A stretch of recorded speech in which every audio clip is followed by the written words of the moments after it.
Calling from San Francisco Bay Area. It's like very early in the morning here, so it's evening in your place. And today's topic is it never becomes a topic like an expired topic or something, because everyone is building something, and founders are willing to raise capital, build successful companies. So let me share the screen just a second. Here we go. Can you see my screen? I guess you did. All right. So this topic is always a hot topic for most of the entrepreneurs, those who are, especially for aspiring entrepreneurs. Like yourself, you probably started business and wonder, how do I raise capital? How do I build a successful company? How do I win the hearts and minds of my customers in the other markets? And entrepreneurs are not only located in one country, they are like spread around the world and can do global business. So today I want to do like an open conversation, not a lecture, on how to build a successful company and raise capital. I will touch on the main aspects that I believe important, but it doesn't cover the entire topic because this is a vast topic, requires a lengthy conversation, and it will also it needs to be targeted to your company, to your specific business.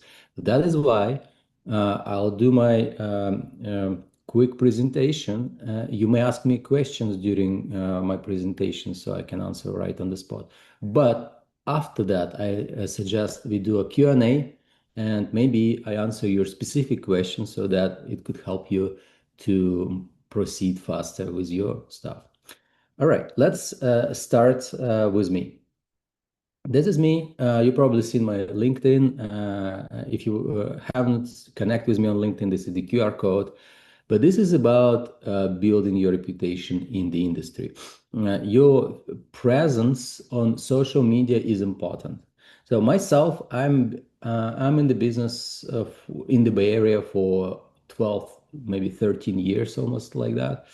And since then, I'm deeply integrated in startup and venture capital of Silicon Valley. Since then, I built a number of businesses, helped a lot of businesses to raise capital. And I taught at business schools how to start a company. And now I've built a community that is called Go Global World, with many thousands of entrepreneurs. It's an English-speaking community, and we call it Digital Silicon Valley Community, especially for founders that are outside Silicon Valley and share Silicon Valley mindset. So on top of that, I have 3 companies. That is GGW Ventures. We invest in companies, seed Series A, primarily software. And Go Global World is the main company of those, where we have about 5,000 VCs on our network, with who we exchange deal flow and connect startups with selected investors. And all these companies are supported by our services company that is called GGW Tax Services. We do taxes, accounting, incorporation, and we are trusted partner for those who is specifically outside the United States and try to run business in the US market, not being in there. All right, that's about me. If you ever have questions, text me. Also, if you want to connect with me on Telegram, I'm not giving this on slides, but I can text here in the chat. This is my Telegram in case you would have more questions about your company, or you need access to our companies. That's me. Now, that's it. So the question is how to prepare for funding and close investors. This is the question everybody is asking when they start their, think of their startup idea, and they look at everyone who's like, okay, this guy's in the news. I probably I know this guy, I saw this guy. Oh, they're so young and they closed like already so many millions of dollars, and so on. So it is definitely inspiring. But there is a lot of reasons behind why some people are funded and some people are not. And I'll try to uncover some of the reasons and probably help you to get to the main ones and succeed. Feel free to ask questions while I'm presenting, so I may stop and I'll just answer your question because it would be relevant to the specific part of the presentation. Okay, so first of all, when you try to raise capital, look at your company with investors' eyes. They are not your friends. They are not just a source of money. These people are doing business and they want returns. They want 3x, 5x returns in a short period of time, like 3 to 5 years. Sometimes, I mean, that's the minimum they expect. In their ideal world, they're looking for the next Facebook, next Uber that would give them thousands of X returns, right? And if you are struggling to take your company off the ground and you just need a little bit of capital just because this is how you survive, you will not close investors. The investors' money is the fuel on fire. So you're already so well established. Everyone is willing to work with you. Customers are coming. And the only one thing is missing is rapid growth that is needed just a little bit of cash just to take off rapidly from the ground. And that's something investors are interested in. And they have a lot of things, a lot of mm, um, key things they want to see on their checklist to be marked as yes. And one of those might be a team, the other one is competition, how you are, what is your reputation in the industry, on and on. You go one by one in the next slides. So first of all, why? Why the customers want that? So what is the problem? Is this problem is clear enough? Is this really important? Is this problem a so massive problem for your customers, for your target audience, so they have their hair on fire? It's not like a 10th priority problem. It's not like, okay, so it's painful, but I mean, I'll deal with this later. No, they need to crave for someone to solve their problem. And if there is a solution, they don't want to wait to become your customer. And you are the ones to figure this out, and I will tell you how. So once you see the problem, you need to understand who is your target audience, because different groups of people might be experiencing this problem at some level. You need to decide who is exactly your target audience and focus on this. So you need to research this group and take a decision. And once you are taking this decision, then you may focus on researching this group better, interviewing them, and basically figure out why they care. It's not just a statement of the problem. It's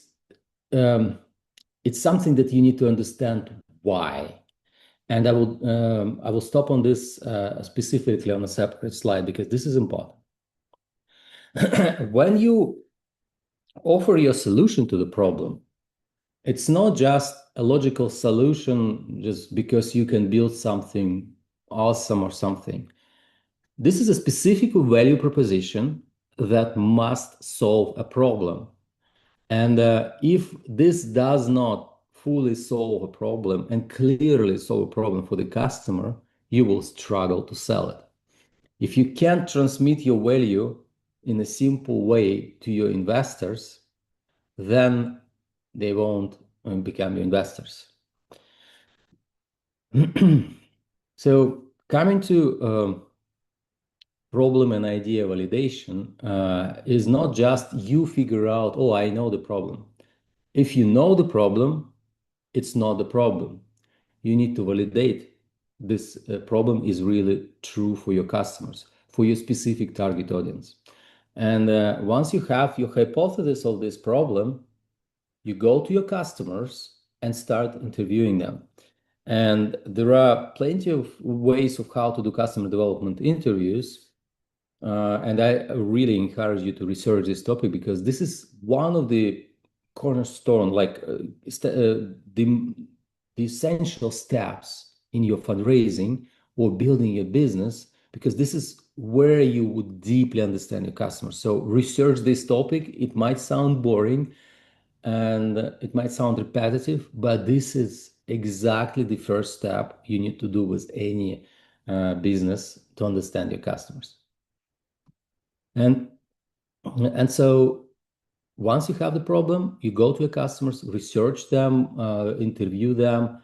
Depends on your size of the potential check, if it's B2B or B2C, the number of interviews should be held. So if like it's large B2B, unlikely we'll do like hundreds or thousands. But if it's B2C, you probably want to target at least 100 or maybe 1,000 customers to interview. Sometimes you can automate some interviews, but it's always important to have some amount of customers to be interviewed in person and deeply ask them why. And one of the books I would recommend on understanding this specific topic is it's called Mom's Test, or in Russian, Sprosi Mamu. So it's important to understand, so nobody is giving you like false information and how to ask the right questions, because customers are trying to be nice with you and sometimes they lie. And you need to identify that or avoid that, misguiding them with your willingness to hear nice words from them and they say, oh, this is so nice because they like you. All right. Now, once you validate the problem, you need to start building. It's not like you are gonna build like already a big, large product working together with co-founders and build something like already massive. No, you go, you spend your time with your team to build some like paper prototypes, AI prototypes. That is something is based on validated hypothesis. And what do you do with these prototypes? You go back to your customers because this is your essential like first MVP that you have built, and you need market validation for that. And this is the continuous iterations. So once you have a new evidence or new hypothesis, a new prototype, you go and test. You collect the information from some group of customers, go back and implement that. Because there is always something you would identify that could work better, present it better, or maybe sometimes you may find something or discover something you haven't even thought it would thought at all, because customers sometimes say, okay, that's great, but in fact I actually have some other thing I could do with that and it would really change my life. And you're like, oh, that's my aha moment, and you just completely pivot your solution just because you identified a unique huge market that nobody can see. All right, any questions? I'm looking.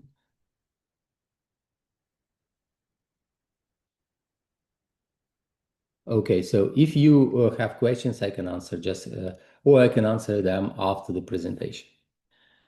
Let's move on. When you present your product to anyone, it doesn't matter if it's built or not built, you need to be clear, short, and compelling. And for that, you sometimes want to make a short demo video of your solution, because for many people, it may sound better, it may be more engaging, and it just helps you to sell faster. It looks more professional, and it gets you to the point right away. Some people can sell products without any demo, and that's great. But majority of founders struggle with language accents, with just presentation skills or something.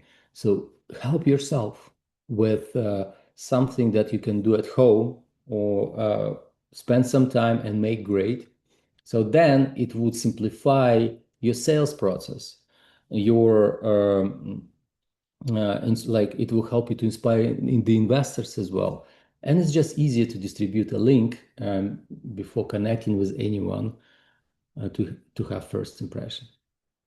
Sometimes you incorporate your demos right in your slide deck as well, so it's also possible. Well, now let's speak about your professional perception, because it's important you build this. It's not just your business, it's also yourself.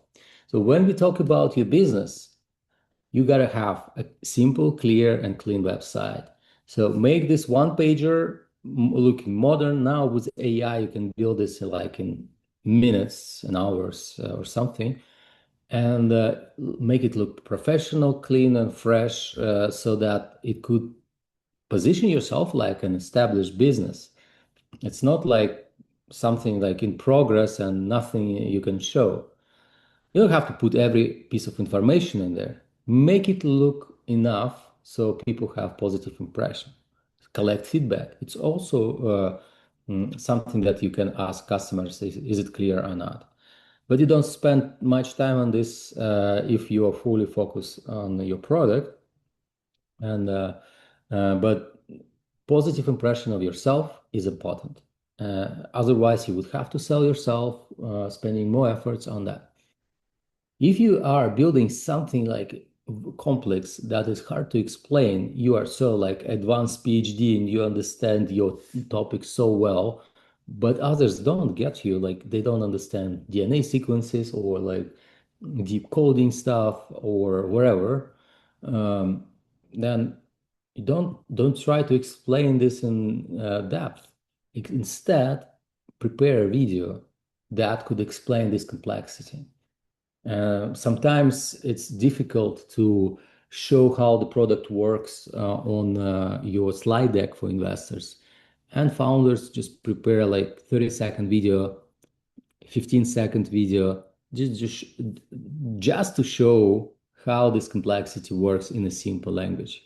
And that simplifies you as a founder or how to present it better.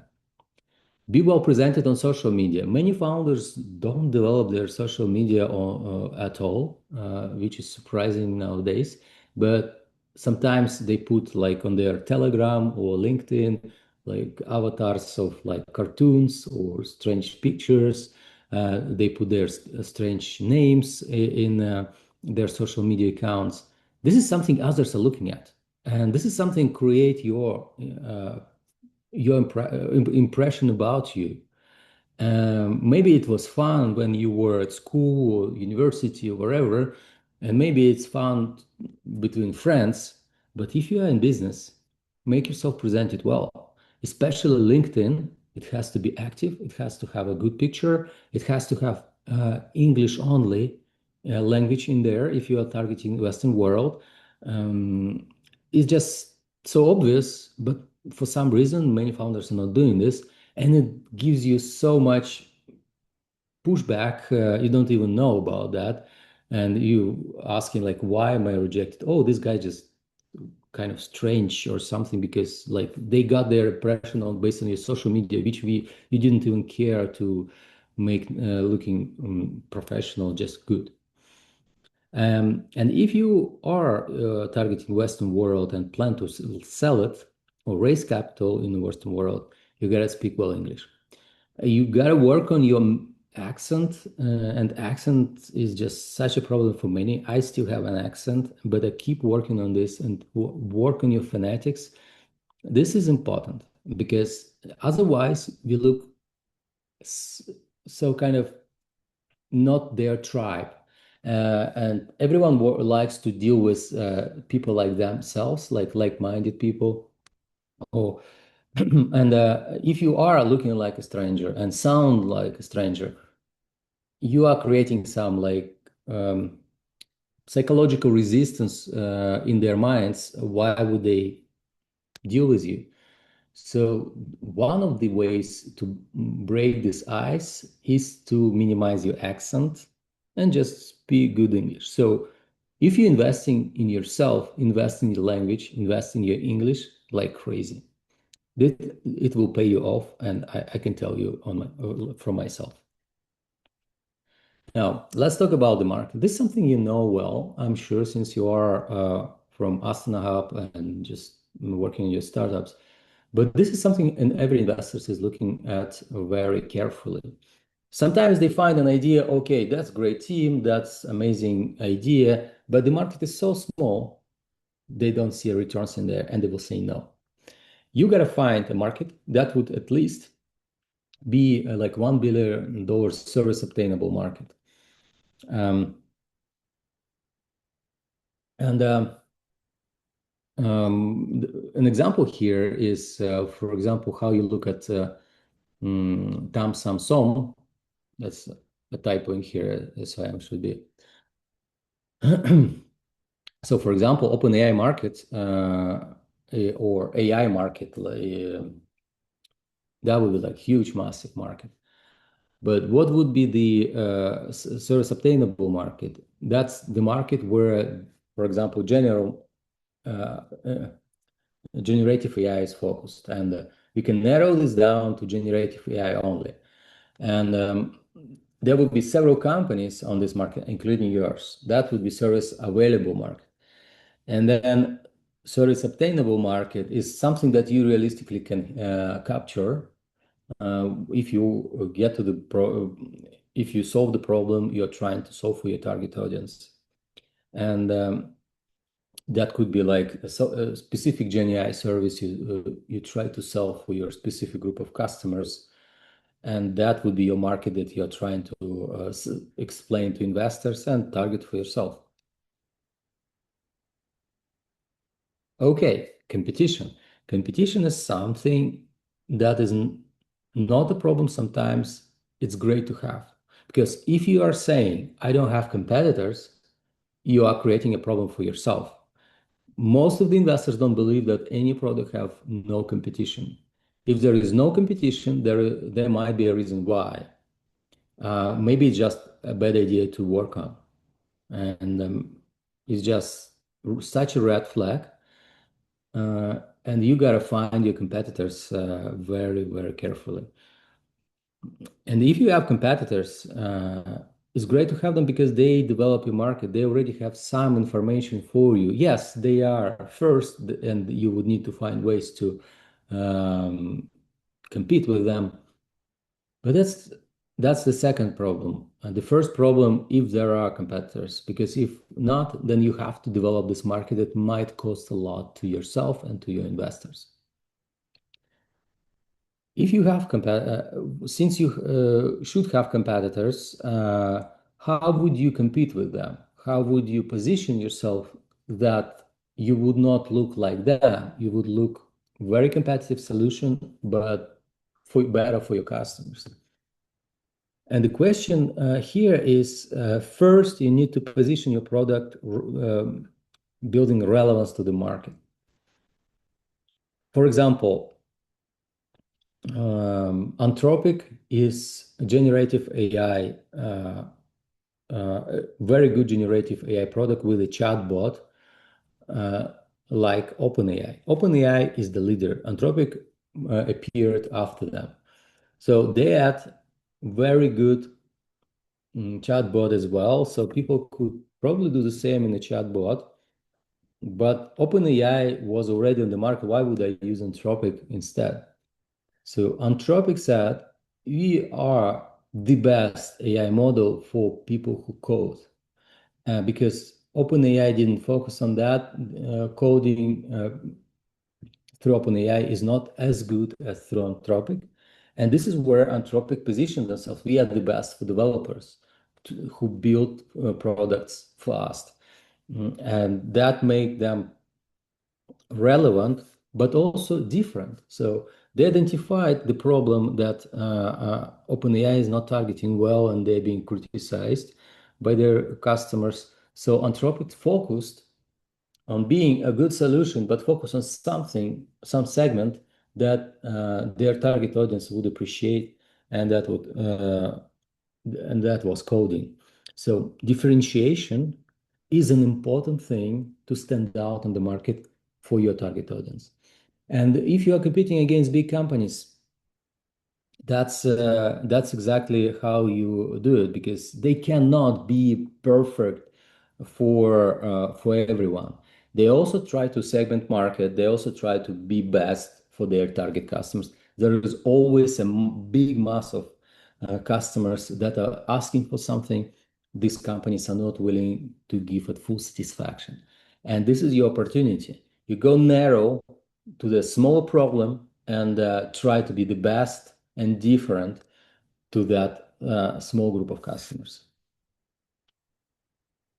Every business must make money, especially if you raise capital. You got to figure out your business model. It could be subscription, it could be freemium, it could be commission based. Yeah, so you name it. There are plenty of business models. And by the way, venture capital is investing in innovative business models. I'm wondering if any of you know what was the first innovative venture model that was created in the world that first venture investors invested. So just answer in the chat. I'd be curious if you know that. If not, I'll tell you later. So once you create a business model, if you don't know how to create it, use business model canvas. See other startups, what exactly the models they use in a similar segment like yours. It's not that difficult, but you got to spend a little bit of time brainstorming on how you make money in a simple way so you don't have to have too much resources to just maintain such business model. And investors want you to have financial forecasting for like 3 to 5 years, but don't expect that they believe that this financial forecasting would work. In most cases, like 99% cases, financial forecasting does not work for early stage startups. It's always like absolutely different towards like what they expected. Instead, they want to see how well are you with numbers, how respectful are you going to be to their money and to your own budget, and how can you critically think to like invest in the right segments so that your business can take off. They look at your forecasting very seriously, but they understand the reality would be different. They are actually evaluating you and your co-founding team, how serious you are. Okay, moving on. Unit economics. Unit economics is something that can help you identify in what customer segments to invest, the cost of customers, how much value you get from each customer. So you got to understand things like customer acquisition cost. Is it so expensive to get one customer and you're not getting enough returns from that? Probably if your customer acquisition cost is too high and your lifetime value is not covering that, you shouldn't do this business. And investors won't invest. But if your lifetime value is like 3 times or more of this, that's already interesting. So investing $1 can get 3. That's interesting. So you got to test your market and figure out your unit economics as early as possible. So then it will be safer for you spending resources, and it also would give some reasons for investors to proceed faster. So understand your retention by cohorts, your churn level. There are plenty of metrics you can find. Just research this topic, and nowadays you have so many tools to automate your data and collect this unit economics. So just do it. That's very important and will help you guide your resources to the right problem. Now, what strategies do you want to build for your companies? Go-to-market strategy is how you get to your customers through specific channels and specific target audience and how you appeal to your customers. So the idea of the go-to-market strategy is to answer to yourself and to your investors. How do you get in the lowest possible cost to your customers fast and scale the company rapidly? That's the question. So it doesn't have to, you cannot take this off fast if you don't have the strategy. So this is something you need to spend strategically with your founding team to develop as the document so that would help you to focus narrowly your resources on specific channels and messaging and group of customers so that it can rapidly grow your business.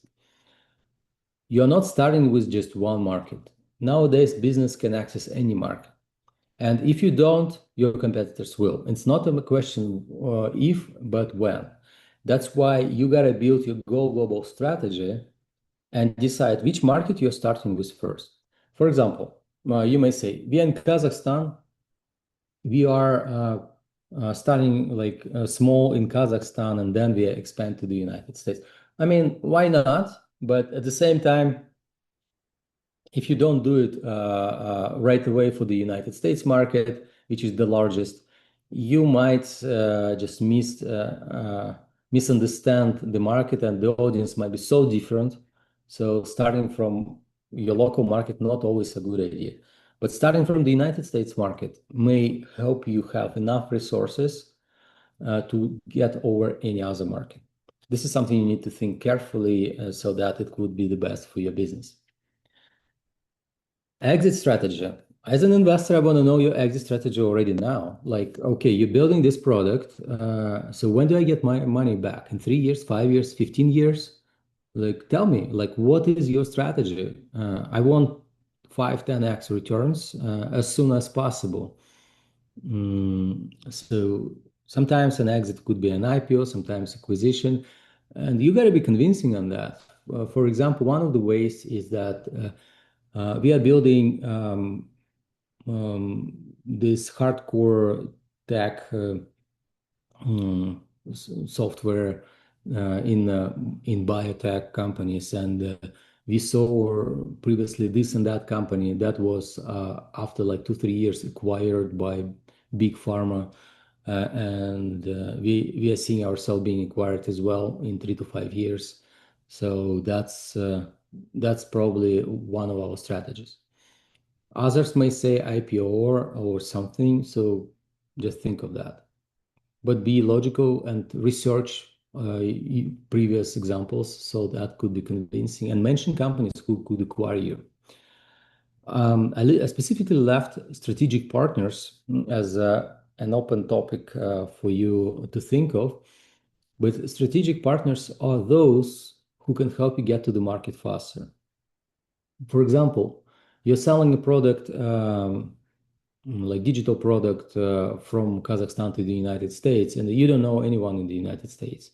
And you built a like 10, 20 people sales team, and they approach everyone in a, like cold outreach and doing some email sequencing or something, and it's still hard for you to get to your customers. Well, sometimes you want to see who you can partner with that could help you get to the market faster. Sometimes you can just get to your distribution partners, sometimes software resellers. So, for example, Oracle is a huge company that is selling a lot of software. If you become a partner of Oracle, they can get you to huge corporation. Same for Amazon, same for Microsoft. If you start using, for example, their Azure, they would help you get your product to their customer base. It's one of the easy ways. Sometimes you may partner with others that can get you faster to investors, for example.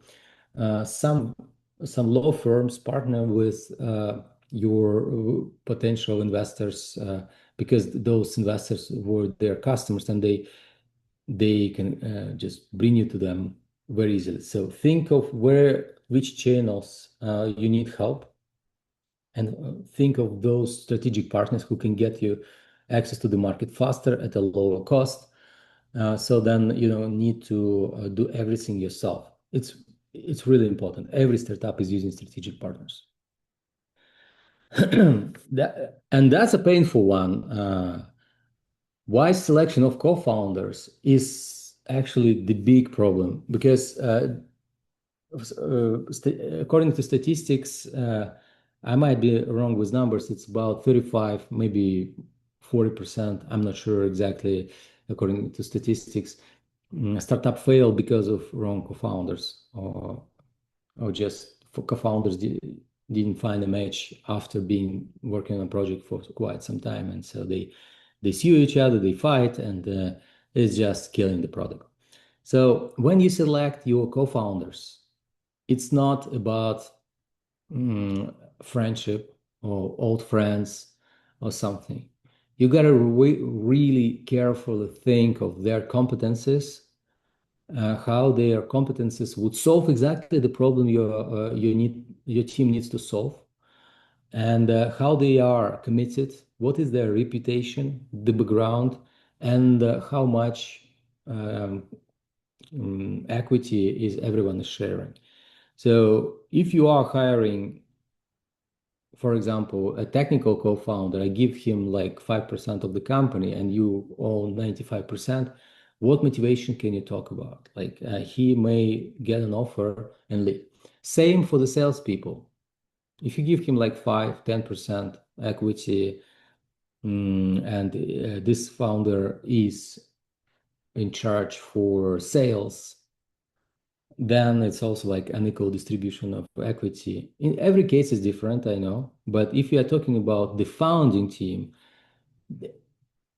it has to be more or less fairly distributed. That would ensure that they would with your company for a very long time. They would be fully committed.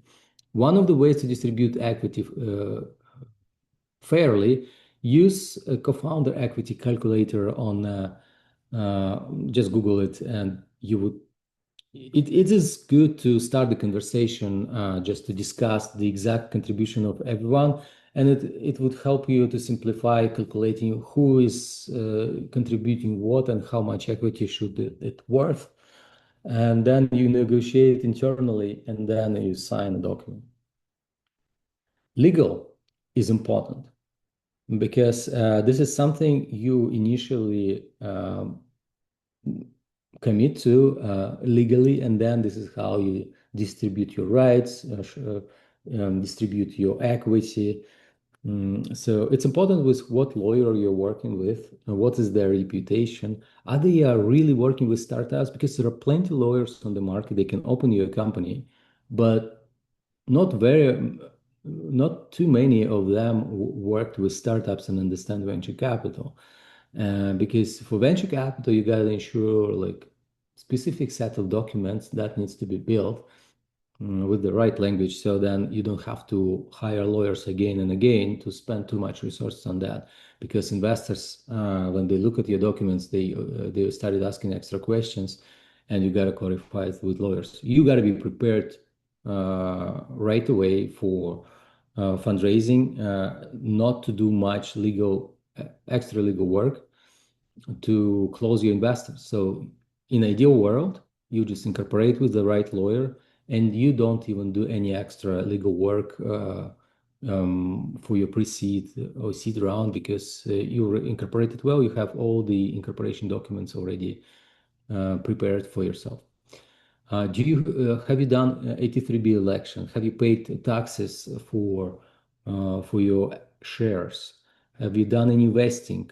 Who is on your board? This is something like very basic, but you got to decide early on so that it would not kill your company or create some danger for your company just because of some mm, not careful legal support for yourself. Traction. Every investor is asking, like, what's your traction? They, of course, mean revenue. And this is something you want to work from day one. Try to sell your solution, even if it doesn't exist. See how people are willing to pay for it, how much they're willing to pay. They want to, if you don't have revenue, they want to see number of customers, maybe number of LOIs, number of pilots, or maybe you have like significant technology progress, or maybe you have already some IPs like patents or something. So all this, your work done, your progress done, is something you can show. That's your traction. If you're talking about idea, I have an idea or something, idea worth nothing. Without any execution, idea doesn't worth anything. Instead, your execution on a specific idea is so important, is crucial for the success of the company. Then if you just keep the idea, it will never happen to become a business. That's something some people don't understand. All right. So when you end your presentation to investors, you gotta ask for specific amount of money. So what's your ask? We are raising $5 million.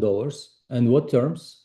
We are raising 500,000 on $5 million valuation post money on a safe note. Okay, clear, simple. Or we are raising an equity round, $5 million on 25 million valuation. Okay. So more or less clear. Sometimes in safe notes or convertible notes, you may offer a discount for those who invest in you early. And discount usually is between 10 to 20%. So those investors are joining early on the same valuation of your company would have a discount. So that would give them more equity. Comparing to others who are joining at the end of the round when you close the round, and so they don't get the discount. That's up to you. Some founders, many founders, are using this trick just to convince them invest faster. As an investor, I would like to understand how would you use this money for what exactly, in what proportions, and your financial modeling and also just explanation of use of funds is important. So of course you may say marketing, sales, development, maybe some compensation. I want to see that you don't overspend too much money on your compensation instead of just investing in the business. And when you invest in the business, I want to see that you invest in the right channels that would pay you off faster. And if you even don't get my money or as investors' money, I want to understand how would you use your own money, in what channels, like for what exactly problems you're going to apply them for. And that's a conversation. I really want to understand that, because some people just ask for capital from investors without clearly defining where they want to use this money for. Then why would you need this money if you don't know where you want to spend them? Because we need them, because we need to hire a team or something. Be specific, like really let me understand you have a plan. I cannot give you the money without having a plan. Okay. Elevator pitch is something that you gotta be prepared from day one or like early on.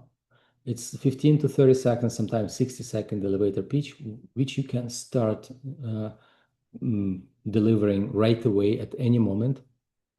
And you gotta work on this, master that, because if you meet an investor in Zoom or on the go, it is something that you don't have time to convince them fast.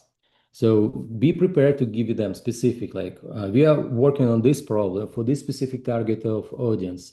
And unlike our competitors, we are doing this and that, and this is our unique unfair advantage. And we are raising 500K at the $3 million valuation on a safe note.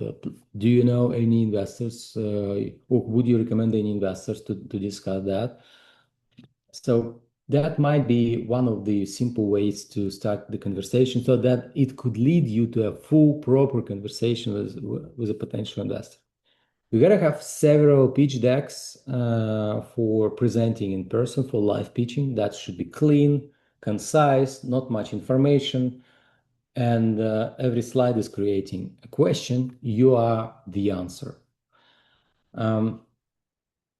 For others, email distribution requires like more sophisticated pitch deck. That would be like more that should contain a little more information that could help you with like it can help you to give them more details on specific things that they were supposed to understand verbally through presentation, but they can because they are just reading the presentation. So these two decks are different but they are about the same thing.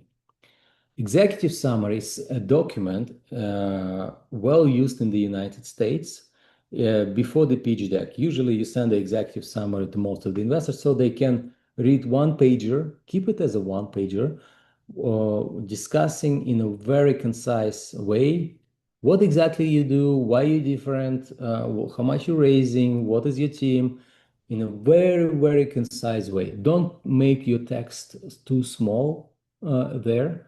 It's still should be big, so it's just important you are very concise and very clear. It's difficult to build one, but if you are, it can help you to distribute it to investors and get them interested faster if you can clearly communicate yourself.